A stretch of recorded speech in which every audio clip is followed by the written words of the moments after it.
Hello നമസ്കാരം, എല്ലാ പേർക്കും ദീപ്സ് കിച്ചണിലോട്ട് സ്വാഗതം. അപ്പോൾ നമ്മളിന്ന് ദീപ്സ് കിച്ചണിൽ റവ, ഉരുളക്കിഴങ്ങ്, ഉള്ളി ഇതെല്ലാം ചേർത്തിട്ട് നല്ല ഒരു സ്നാക്സ് ആയിട്ടും രാവിലത്തെ ബ്രേക്ക്ഫാസ്റ്റ് ആയിട്ടും ഒക്കെ നിങ്ങൾക്ക് കഴിക്കാൻ പറ്റിയ ഒരു റവ അടുക്കിൻ്റെ റെസിപ്പിയാണ് ചെയ്യുന്നത്. വളരെ സിമ്പിളായിട്ട് നമുക്ക് ചെയ്യാൻ പറ്റിയ നമ്മുടെ വീട്ടിലുള്ള ചേരുവകൾ കൊണ്ട് ചെയ്യാൻ പറ്റിയ ഒരു റെസിപ്പി. ഓക്കെ, അപ്പോൾ നമുക്കത് എങ്ങനെയാണ് തയ്യാറാക്കുന്നത് നോക്കാം. എന്താ കണ്ടുള്ള നല്ല ക്രിസ്പി ആയിട്ടിരിക്കുന്നത്. ഓക്കെ, അപ്പോൾ എങ്ങനെയാണ് നമുക്ക് നോക്കാം. എന്നിട്ട് നിങ്ങളുടെ അഭിപ്രായങ്ങൾ ഷെയർ ചെയ്യുക. അപ്പോൾ നമുക്ക് റവ ഉപയോഗിച്ചിട്ടുള്ള നല്ല അടിപൊളി ബ്രേക്ക്ഫാസ്റ്റ് അല്ലെങ്കിൽ ഈവനിങ് സ്നാക്സ് തയ്യാറാക്കാനായിട്ട് തുടങ്ങാമേ. അതിനായിട്ട് ഞാൻ 1 കപ്പ് റവ എടുത്തിട്ട് ഒന്ന് പൊടിച്ചെടുത്തതാണ്. ഇത് വറുത്ത റവയല്ല, വറക്കാത്ത റവ വേണം എടുക്കാനായിട്ട്. അതിനെ ജസ്റ്റ് മിക്സിയിലിട്ട് ഒന്ന് പൊടിച്ചെടുത്തിട്ടുള്ളതാണ്. അത് ഞാൻ 1 കപ്പാണ് എടുത്തിട്ടുള്ളത്. ആവശ്യത്തിന് ഉപ്പ് ചേർത്തിട്ട് ഇതെല്ലാം കൂടെ നന്നായിട്ടൊന്ന് മിക്സ് ചെയ്ത് കൊടുക്കാം. നമുക്ക് ഇതിലോട്ട് 1 ടീസ്പൂൺ ഓയിൽ, റിഫൈൻഡ് ഓയിലാണ് ഞാൻ എടുത്തിട്ടുള്ളത്. വെളിച്ചെണ്ണയല്ല, ഏതെങ്കിലും ടൈപ്പ് ഒരു റിഫൈൻഡ് ഓയിൽ എടുക്കണം.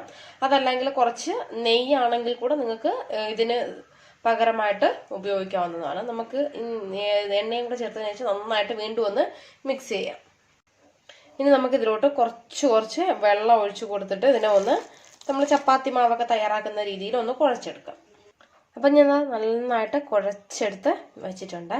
ഇനി നമുക്ക് എന്ത് ചെയ്യാം, ഇതിനകത്ത് നമുക്കൊരു മസാലയുടെ ഒരു ഫില്ലിങ് വരുന്നുണ്ട്. അപ്പം നമുക്ക് ആ മസാല ഫില്ലിങ് തയ്യാറാക്കാം. അപ്പം നമുക്ക് അതിന് മുമ്പ് തന്നെ ഇതിൻ്റെ മുകളിൽ കുറച്ച് ഓയിലൊന്ന് തടവിയതിന് ശേഷം വെക്കാം, അല്ലെങ്കിൽ ചിലപ്പോൾ ഡ്രൈ ആയിട്ട് പോകാനായിട്ട് ചാൻസ് ഉണ്ട്. നമുക്ക് ഓയിലൊന്ന് തടവി കൊടുക്കാം.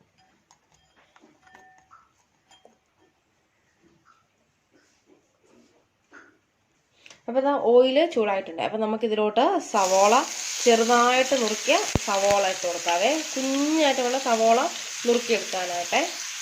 ഇതിലോട്ട് പച്ചമുളക്, ഇതിലോട്ട് നമുക്ക് ഒരു ഉരുളക്കിഴങ്ങ്, പച്ച ഉരുളക്കിഴങ്ങാണ് എടുത്തിട്ടുള്ളത്.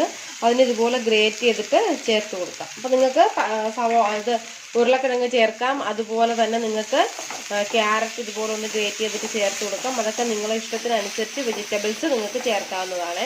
ഇതിലോട്ട് നമുക്ക് കുറച്ച് മഞ്ഞൾപ്പൊടി, കുറച്ച് മുളക് പൊടി നിങ്ങളുടെ എരിവിനനുസരിച്ച് ചേർത്ത് കൊടുത്താൽ മതി. നമ്മളിതിലോട്ട് ഓൾറെഡി പച്ചമുളക് ചേർത്തിട്ടുള്ളതുകൊണ്ട് പിന്നെ മുളക് പൊടി അതിനനുസരിച്ച് മതിയേ.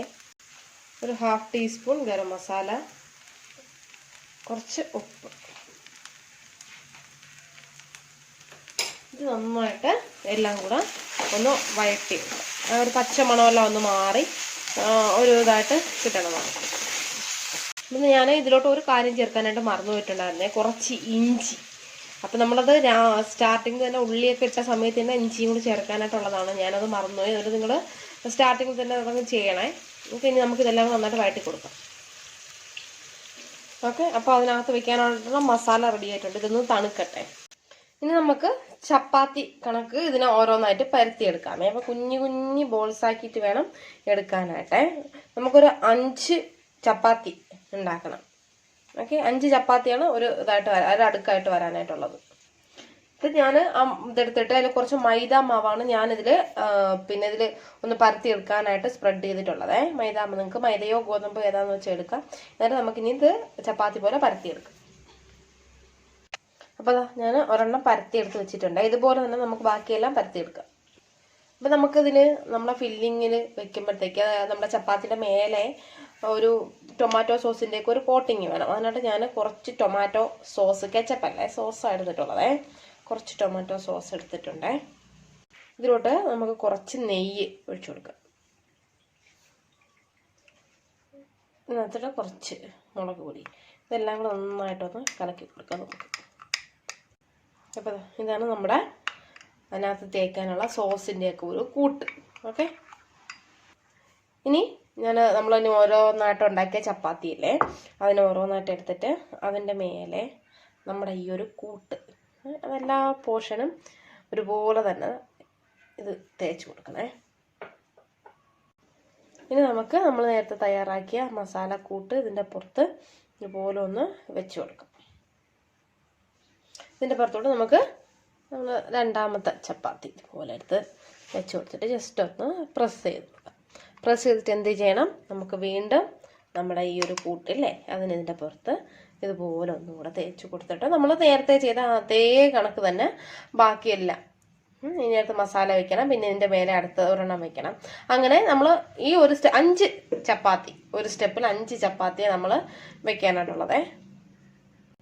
അപ്പോൾ ഇതുപോലെ നമുക്ക് ചെയ്തെടുക്കാമേ. കണ്ടല്ലോ, എല്ലാം നല്ല അടിപൊളിയായിട്ട് ചെയ്തെടുത്തിട്ടുണ്ട്. ഇതാ കണ്ടല്ലോ. ഓക്കെ, ഇനി നമുക്കിതിനെ സ്റ്റീം ചെയ്തെടുക്കാം. അപ്പോൾ ഞാൻ ഒരു സ്റ്റീമറിനകത്തോട്ട് അത് വെച്ച് കൊടുത്തിട്ടുണ്ട്. നമുക്കിതിനെ ഒരു അടപ്പ് വെച്ച് മൂടിയിട്ട് ഒരു 5 മിനിറ്റ് ഇതിനെ വേവിച്ചെടുക്കാം. അപ്പോൾ ഒരു 5 മിനിറ്റ് ആയിട്ടുണ്ടേ. നമുക്കിനി സ്റ്റവ് അങ്ങ് ഓഫ് ചെയ്ത് കൊടുക്കാമേ. അപ്പോൾ നമുക്കിനി എന്ത് ചെയ്യാം, ഇതിനെ കട്ട് ചെയ്തെടുക്കാം.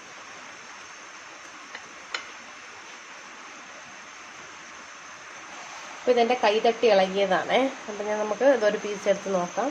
ഇത് കണ്ടല്ലോ, ഇതുപോലെ കിട്ടും. ഇനി നമ്മൾ എന്ത് ചെയ്യണം, ഇതിനെ നമുക്ക് ഒരു തവയിലിട്ട് ഫ്രൈ ചെയ്തെടുക്കാം. ഞാനിത് ഇവിടെ ഒരു തവയിൽ കുറച്ച് ഓയിൽ ഒഴിച്ചിട്ടുണ്ടേ. അതിലോട്ട് നമുക്കിത് ഓരോ പീസായിട്ട് ഇതുപോലെ ഒന്ന് വെച്ചു. അപ്പോൾ വെച്ച് കൊടുത്തിട്ടുണ്ടേ. ഒരു 2 മിനിറ്റ് കഴിയുമ്പോൾ നമുക്കിതിനൊന്ന് തിരിച്ചിട്ട് കൊടുക്കാം. അപ്പോൾ അടിഭാഗം നല്ല ക്രിസ്പി ആയിട്ട് കിട്ടും. അപ്പം നമുക്ക് പിന്നെ ഈ ഒരു ഭാഗം കൂടെ ആ ഒരു ക്രിസ്പി ആയിട്ട് എടുത്താൽ മതി. നിങ്ങൾക്ക് എന്തോ സോസോ നിങ്ങൾക്ക് ഇഷ്ടമുള്ള ചട്നിയോ എന്താണെന്ന് വെച്ചാൽ അതിനോടൊപ്പം കൂട്ടി കഴിക്കാനും പറ്റും. അപ്പോൾ നമുക്കിതൊന്ന് തിരിച്ചിട്ട് കൊടുക്കാം. ഇത് കണ്ടല്ലോ, നല്ല ക്രിസ്പി ആയിട്ട് വന്നിട്ടുണ്ടേ. അപ്പോൾ ഇത് റെഡി ആയിട്ടുണ്ടേ. നമുക്കിനി ഇതിനൊരു പ്ലേറ്റിലോട്ട് മാറ്റാം. അപ്പോൾ നല്ല അടിപൊളിയായിട്ടുള്ള നമ്മുടെ ആ ഒരു അടിപൊളി ഈവനിങ് സ്നാക്സ് എന്താണോ റവ അടുക്ക് റെഡി ആയിട്ടുണ്ട്. ഓക്കെ, അപ്പം നിങ്ങൾ ട്രൈ ചെയ്ത് നോക്കുക. നോക്കിയിട്ട് നിങ്ങളുടെ അഭിപ്രായങ്ങൾ പറയുക. കണ്ടല്ലോ, നല്ല ലെയറായിട്ടൊക്കെ അടിപൊളിയായിട്ട് കിട്ടിയിട്ടുണ്ട്. നിങ്ങളുടെ ഫീഡ്ബാക്ക്സ് അറിയിക്കുക. വീഡിയോ ഇഷ്ടമായാൽ ചാനൽ സബ്സ്ക്രൈബ് ചെയ്യാനായിട്ട് മറക്കരുത്. അപ്പോൾ നമുക്ക് വീണ്ടും നല്ല നല്ല റെസിപ്പീസുമായിട്ട് ദീപ്സ് കിച്ചണിലൂടെ കാണാം. Thanks for watching Deep's kitchen. Thank you.